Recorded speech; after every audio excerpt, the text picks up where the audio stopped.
Terima kasih Anda masih bersama kami di Sindo Siang bersama saya, Nata Arman. Pemirsa, 3 tersangka kasus dugaan pemerasan dan perundungan dalam program pendidikan dokter spesialis atau PPDS menjalani sidang perdana pada hari ini di PN Semarang. Ketiga tersangka yang akan menjalani sidang yakni Dokter Kepala Staf Medis Prodi Anestesiologi FK Undip Eko Nugroho, Kepala Staf Medis Prodi Anestesiologi FK Undip Sri Mariani, dan Dokter Residen Zara Yupita Azra yang merupakan seorang senior dokter Aulia. Menurut Kepala Kejari Kota Semarang, Chandra Saptaji, ada 553 barang bukti dalam kasus pemerasan yang menewaskan Dr. Aulia Risma, mulai dari bukti percakapan hingga uang tunai. Ketiga tersangka dijerat dengan pasal pemerasan dan pemaksaan dengan ancaman hukuman 9 tahun penjara.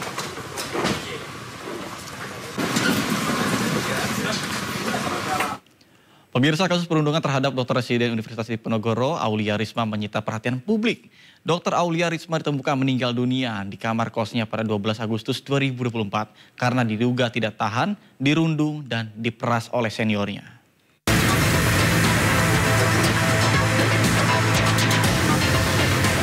Berkas perkara 3 tersangka kasus dugaan pemerasan dan perundungan dalam program pendidikan dokter spesialis PPDS Anestesiologi resmi dilimpahkan ke PN Semarang pada 20 Mei lalu.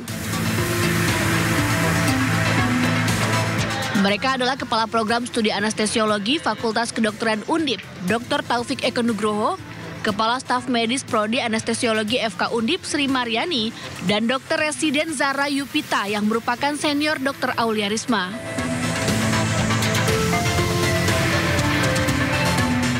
Kasus perundungan mencuat setelah meninggalnya Dr. Aulia Risma, peserta PPDS Anestesiologi, yang memicu penyelidikan internal dan eksternal terhadap dugaan praktik perundungan dan pemerasan dalam pendidikan profesi tersebut. Hal ini terungkap dari catatan harian korban yang mengaku mendapat perlakuan negatif dari seniornya, termasuk diperas mulai dari 20 juta hingga 40 juta rupiah per bulan. Dr. Aulia tewas setelah menyuntikkan obat ke tubuhnya. Korban tewas akibat overdosis obat anestesi yang biasa digunakan saat tindakan operasi. Atas perbuatannya, para tersangka dijerat dengan pasal tentang pemerasan dan pemaksaan dengan ancaman hukuman 9 tahun penjara. Dari Semarang, Jawa Tengah, Wisnuwardana, iNews melaporkan. Terima aduan dari masyarakat, anggota DPRD DKI Jakarta melakukan sidak di Rumah Sakit Umum Daerah Cengkareng, Jakarta. Sidak ini buntu temuan adanya antrian masyarakat yang kesulitan untuk mendapatkan ruang rawat inap di RSUD Cengkareng.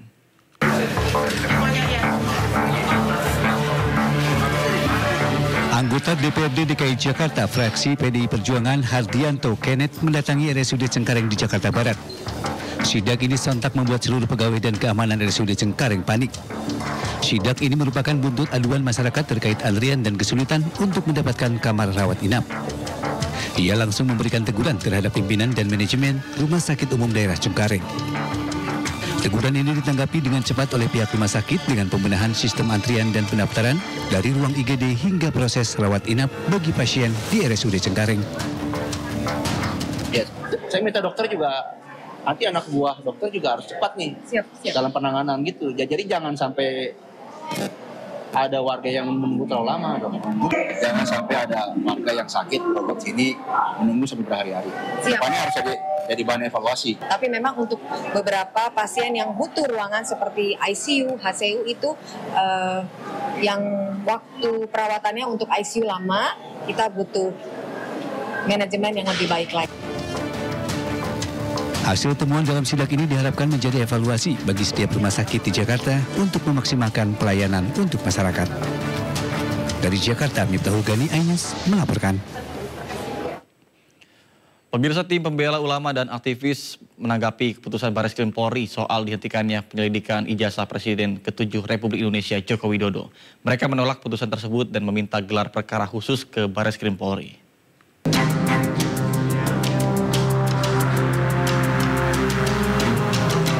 Tim Pembela Ulama dan Aktivis atau TPUA menolak keputusan Bareskrim yang menghentikan penyelidikan kasus ijazah Presiden ke-7 RI Joko Widodo. Menurut tim hukum TPUA, penyelidikan tersebut dilaksanakan secara tidak transparan sepihak tanpa melibatkan peran serta masyarakat. Terima kasih, Sarsa. Terlebih pengumuman tersebut tidak sesuai prosedur penanganan perkara pidana dengan pendekatan Scientific Crime Investigation atau SCI. Oleh karena itu, TPUA meminta gelar perkara khusus kepada Bareskrim Polri.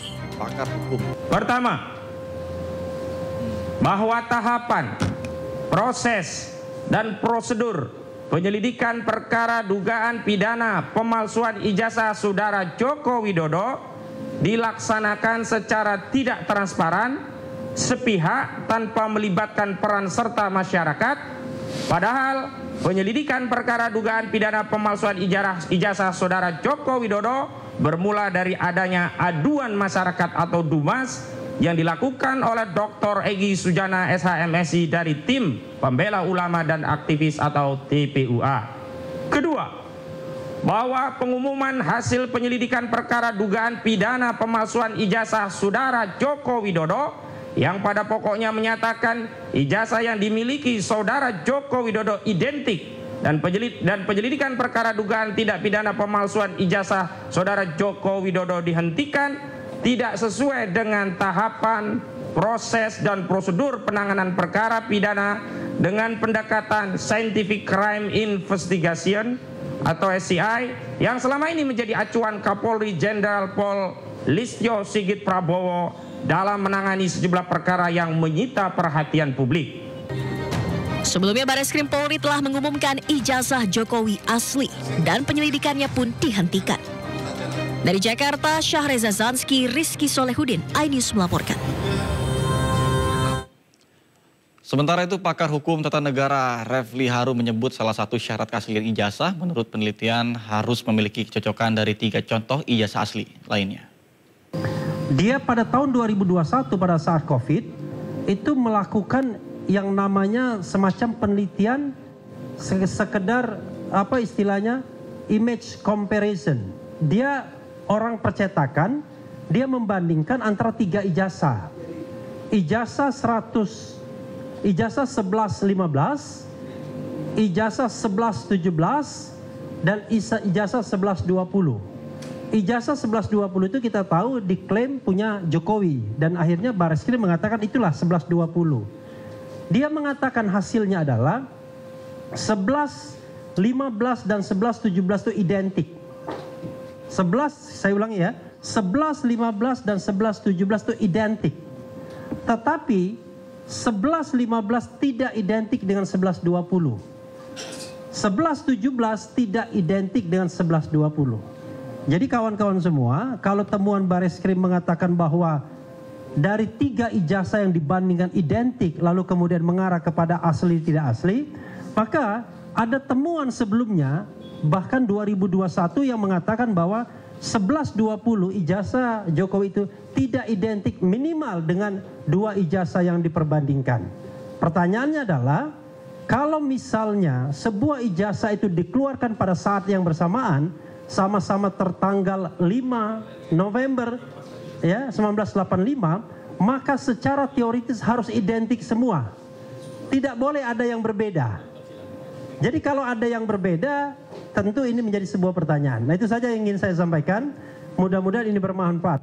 Pemirsa, meski telah dinyatakan asli oleh Bareskrim, kasus ijazah Jokowi di Polda Metro Jaya pun tetap berjalan. Dengan masih berjalan kasus ini, pengacara Jokowi menyebut bahwa kemungkinan akan ada yang akan menjadi tersangka.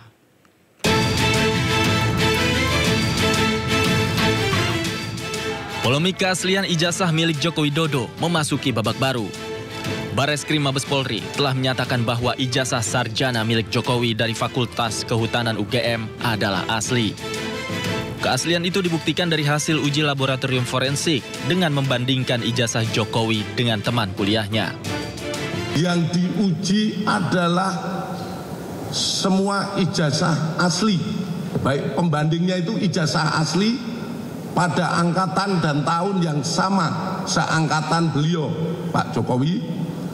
Kita uji, kemudian dari 3 pembanding ini kita uji punya ijazah Bapak Jokowi. Yang tadi kami sampaikan bahwa yang diuji terkait beberapa hal yang sudah kita sampaikan, hasilnya identik. Meski demikian, proses hukum terkait ijazah yang dilaporkan Joko Widodo di Polda Metro Jaya tetap berjalan. Belum ada keinginan untuk mencabut laporan dari Joko Widodo.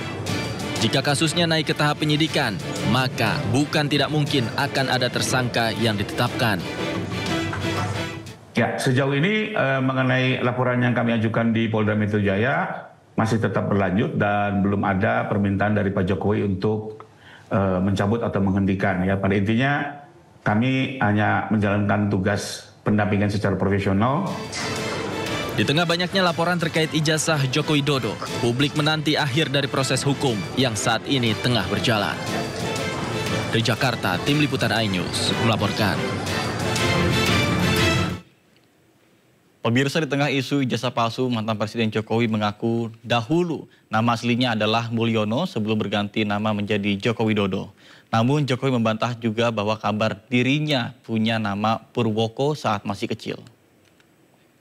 Saya kan waktu kecil kan ya nggak ngerti nama saya siapa, bahkan nggak. Yang jelas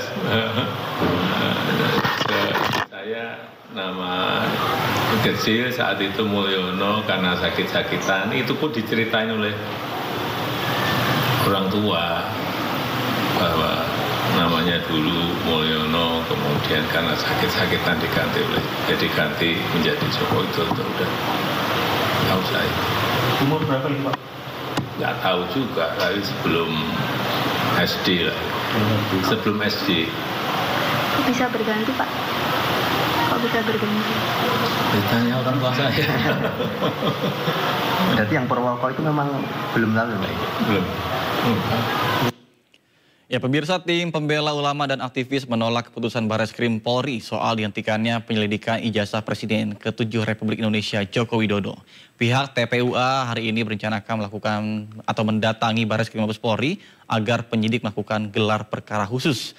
Dan untuk mengetahui informasi terkini, kami telah terhubung dengan rekan kami Esra Ambarita di Bareskrim Polri Jakarta. Baik, selamat siang Esra. Apakah sudah ada perwakilan dari TPUA yang hadir pada hari ini? Silakan. Ya, selamat siang Nata dan juga pemirsa. Kalau berdasarkan pemantauan kami hingga hari ini atau hingga siang ini belum tiba rombongan dari tim pembela ulama dan aktivis di Bareskrim Polri. Meskipun sempat kami konfirmasi melalui pesan WhatsApp bahwa rencananya rombongan ini akan tiba pada pukul 9.30. Namun sampai sejauh ini belum tiba di Bareskrim Polri. Namun secara rincinya kami terima informasi bahwa agendanya adalah untuk mendesak dari pihak Bareskrim agar menggelar perkara khusus terkait dengan penolakan yakni penghentian atas penyelidikan dugaan kasus ataupun ijazah milik Presiden RI ke-7 Jokowi, yang mana dari pihak TPU ini menilai bahwa penghentian ini ataupun penyelidikan dilakukan secara tidak transparan, tidak melibatkan pihak terlapor, pelapor hingga tim independensi, sehingga dari pihak dari TPU ini akan nantinya meminta atau mendesak hal ini, mengingat masih akan ada pernyataan-pernyataan yang juga akan disampaikan. Nata. Ya. Baik, terima kasih rekan Esra Ambarita melaporkan langsung dari Bareskrim Polri Jakarta. Selamat bertugas kembali dan salam sehat.